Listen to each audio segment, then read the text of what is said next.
Today, obviously by the thumbnail and the title, we're going to be talking about how the E2 tank engines could have been better locomotives. Now, I'm well aware that a lot of people hate the E2s, and I understand that. But right now, I'm going to explain why a lot of people think they were just utterly useless, except for Thomas the Train. A tank engine, I'm sorry, guys, in fiction. So, without further ado, let's dive in. The first batch of E2 tank engines were built in 1913 to the design of L.B. Billington to be mixed traffic and heavy shunting locomotives for both the London Brighton South Coast Railway and the Southern Railway. However, these tank engines were very fuel hungry due to their limited water and coal capacity, consequently reducing their traveling distance before having to refuel again. This led to the 1914 push-pull passenger train failure. Although L.B. Billington did give the E2 tank engines extended side tanks to accommodate more water. However, that was it. World War II soon broke out, and the LBIC had to find any and all locomotives that they could use. Fortunately, the E2s were some of the many locomotives that were available that they used, though mostly for heavy shunting around Southampton docks. Sadly, the tight curves of Southampton docks made it difficult for the E2s to work alongside the austerity tank engines due to their 16-foot wheelbases compared to the austerity's 11-foot wheelbases. Luckily for the class, even after the war, the E2 tank engines still worked all the way up until 1961. Sadly, modernization caught up, and soon every locomotive around the world was withdrawn from service, and the E2 tank engines were all scrapped, with the final example being so in 1963. Alright, now that we've covered our history lesson, let's talk about why specifically they were considered failures. So here's a list of problems that I made. Now these are true problems. So without further ado, let's get in and see if we can help solve them in any way possible. Let's talk about number 1, insufficient fuel capacity. As stated before, the E2s are not very good, or at least were not very good at holding coal and water. However, this picture right here shows a way that I think could work in holding more water for the E2s. Simple. Just have a slot free of boiler tubes between the two halves of where the boiler tubes sit so that water can pass through and store more water, consequently also causing there to be more steam faster. Now, in no means am I a train expert. In fact, I'm just your everyday train enthusiast / train nerd. And I'm okay with that. Okay, how to store more coal? Simple. You extend the bunker away from the locomotive more than already it is.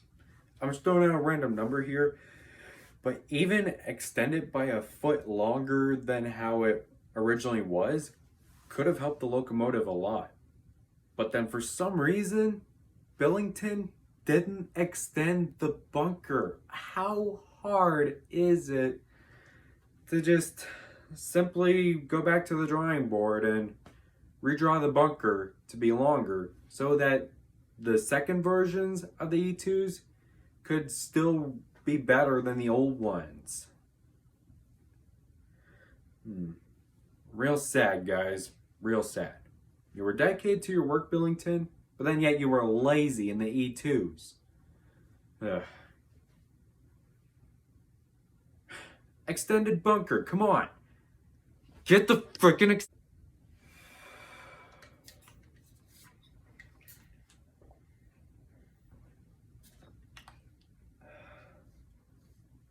I'm better. Sort of, because the camera's tipping. But let's talk about the next problem. The brakes. Okay. I'm gonna stop right here right now and say, were the brakes on the E2s too powerful or too weak? Because here you have people that say they were too strong, making couplings snap.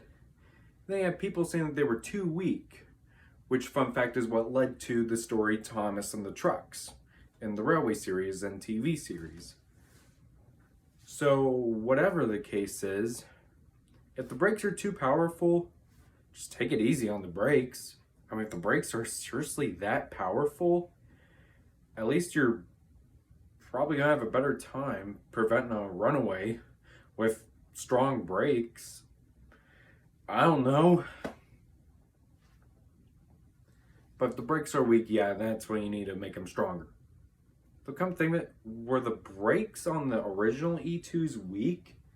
And then the brakes on the newer E2s stronger? But then being too strong? Let me know in the comments. Maybe someone out there knows more than me. But hey, we now got 2 out of 4 done and halfway there already. Just 6 minutes or so into the video. Alrighty, so our third problem is the wheelbase. The E2s have a wheelbase of 16 feet, while the austerities, on the other hand, have a wheelbase of 11 feet, which is about a 5-foot difference between the two locomotives. Some people just simply say to shrink the size of the locomotive. While that would be a good idea, that if an E2 was still around today, or we were in the times of the E2s, that would drain a lot of money from the LBSC. And that would also reduce the tractive effort of the E2s. Because you gotta keep in mind, these weren't intended to be shunters and shunters only. These guys were also going to be mixed traffic tank engines.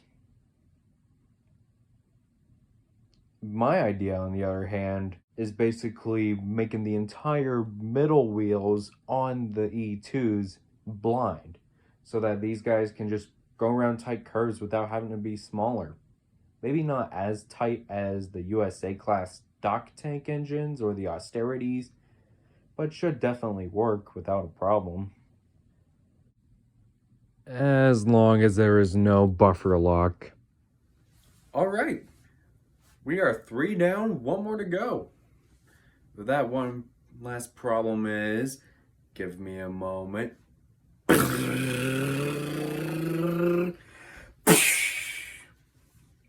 The rockin'. Yes. I imitated a drum roll and a crash cymbal just for that. And no, I don't mean rock and roll, I mean rocking. Because how on earth is a locomotive supposed to rock and roll unless it's Duncan?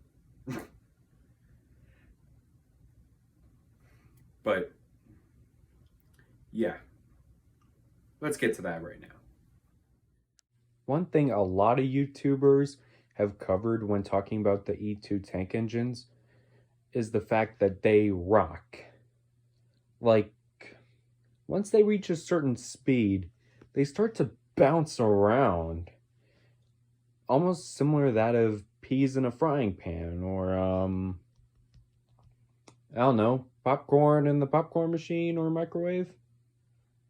Oh well. But yeah, that is a very interesting problem indeed. How to fix it? Simple. We incorporate piston designs from other locomotives that were not Rough Riders, or I guess less of a Rough Rider than the E2s. Examples include the J50, the Genty, and the Pannier tanks. Now, of course, those are not LBSC locomotives, but taking inspiration from those piston designs, as those were made better than the E2 ones, this should be a much more smoother ride for the crews. Although I don't think new pistons that work better than the old ones will do it alone. What we need are roller bearings. Through time and time again, especially in the American railroads, where many new steam locomotives were fitted with roller bearings, it has been proven even the large ones, such as Challengers and Big Boys, were very smooth and quite likable by crews because of their smooth running. Now, I don't know if this will work, but I hope the idea of incorporating pistons from other locomotives into the E2s will help them run smoother, alongside the turned metal, sorry, that's model railway terms, the roller bearings too. Sure, roller bearings may bring up the cost a bit, but on the plus side, a well-invested locomotive in this case is a good working one. You know what? Speaking of pistons though, if we were to incorporate the same pistons found in the J50 into the E2s, then I wonder, would it be possible that the E2s would be just as powerful as the J50s? Because fun fact, the LNER J50s were classified as 4Fs by the British Railways, yet the E2s were qualified as 3Fs like the Jinties. But for some cool reason or another, the J50s are really strong for 060 tank engines. So there you have it, guys. My opinions on how to make the E2s a better locomotive. Do you agree with my opinions? Maybe. If not, that's fine. But if you do, thanks. Because in my opinion, just because something is deemed useless doesn't mean it's useless entirely. We can always work to make something poor into something grand and memorable. Through hard work, trial, and good human effort, we can all accomplish goals that others might not be able to. And maybe then we can encourage them to rise up to their own challenges to continue furthermore making the world a better and cooler place. And in our case, with steam locomotives, such as the E2s. So, if anyone's watching right now and thinks that restoring an E2 would be a cool idea, count me in, baby. I'll see if I can donate. If not, well, I wish you guys the best of luck. Same thing with the P2 build right now, which you can actually donate to them. Now, I don't know how or where you can, but if you can find it, every donation helps them a ton, as they're currently right now restoring LNER P2 Prince of Wales, and a second one for display purposes. They're rebuilding Cock of the North back to his former glory, this time with an A4 nose. If the locomotive trusts can do it, then they can again. Or even someone else out there. I don't know. If you like this video and want to see more scrapped engines, especially the E2s, brought back into existence from the scrap heaps, make sure you leave a like and subscribe. Plus, since we're talking about the E2s, and I brought up Jinties and J50s, I hope someday I can make and show you guys 3D printed models of Gauge 1, E2s, J50s, and Jinties. Now, it's going to be a lot of hard work for me, especially right now my 3D printer's busted. But all hope isn't lost. The spare parts are coming, and I'm pulling it in strong. Together with me and my parents to fix that thing, and I will not disappoint you. Alright guys, thanks for watching. Share the video if you like to, and I'll see you guys in the next one.